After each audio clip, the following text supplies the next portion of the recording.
Okay, so this video is about communism versus capitalism. Someone actually reached out to me and put in a request that I do a video on this. And I thought it was an interesting topic, so I'll go ahead and do a video on it. So, which is better, communism or capitalism? I think it depends. I'm going to look at the light and dark side of both and kind of compare and contrast. We'll start with capitalism first. So the light side of capitalism is it gives you a reason to dream, to innovate, to work hard, knowing if you work hard, uh, then you can actually accomplish things in life. If you learn more skills, then you can, make more money than your neighbor and accomplish your dreams. And there's no limit to what you can do in life as far as how much money you can make and the quality of life you can provide for your family if you're willing to put in the effort. And so that's one of the upsides is you can be born in extreme poverty and work your butt off, learn as much knowledge as you can, and become a rich person in one generation.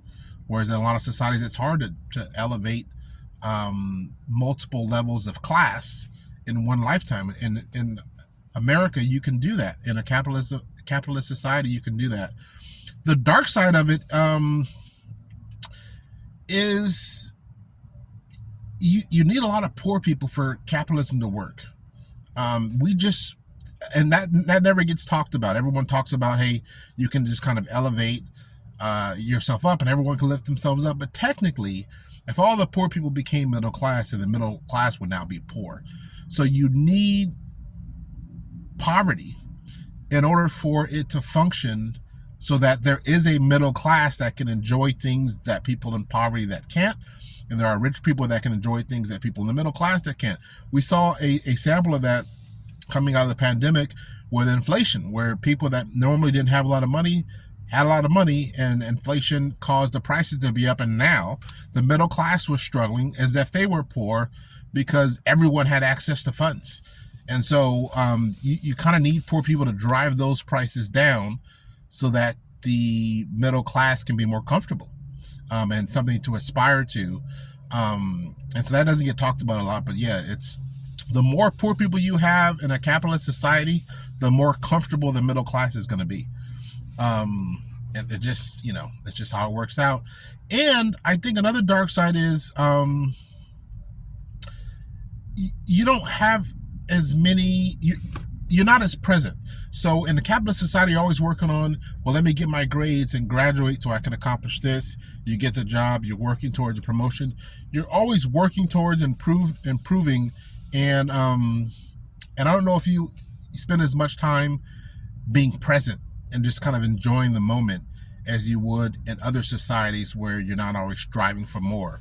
And I don't know if you're necessarily happier in a capitalist society. I mean, you look at plastic surgery and the amount of time people spend at the gym and obsessing over their appearances, and the amount of people that are antidepressants and alcoholics and drug addicts and so on. If you were to do, a survey to see how happy the average person is, I don't know if they're happier in a capitalist society than they would be in a communist society.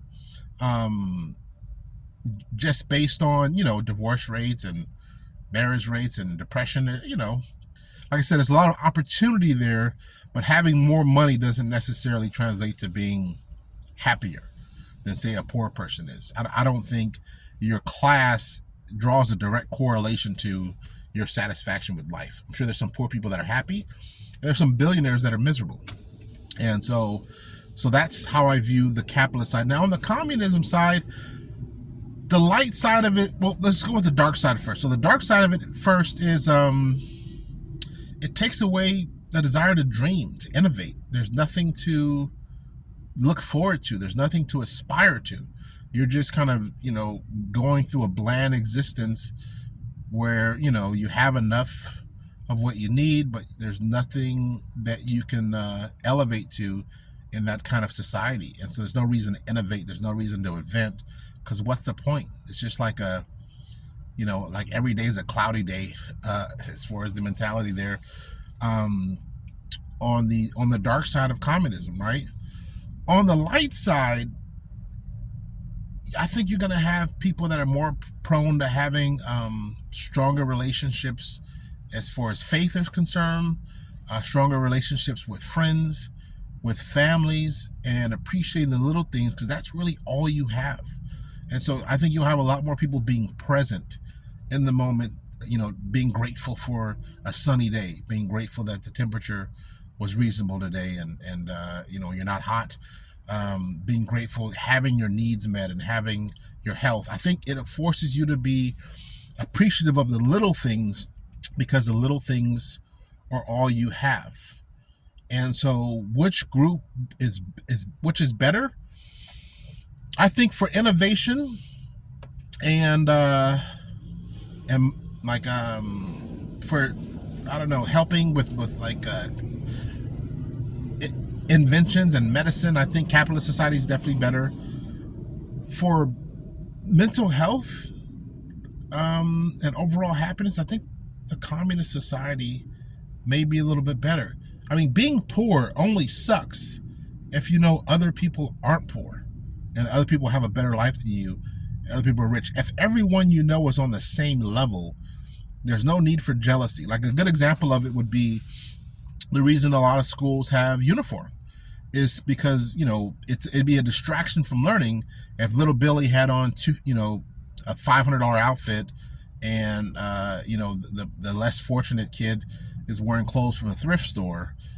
But having them all wear the same clothes, allows people to just kind of focus on the education and not bully based on attire, because you guys are all wearing the same thing. That's kind of a communist mindset as it relates to that.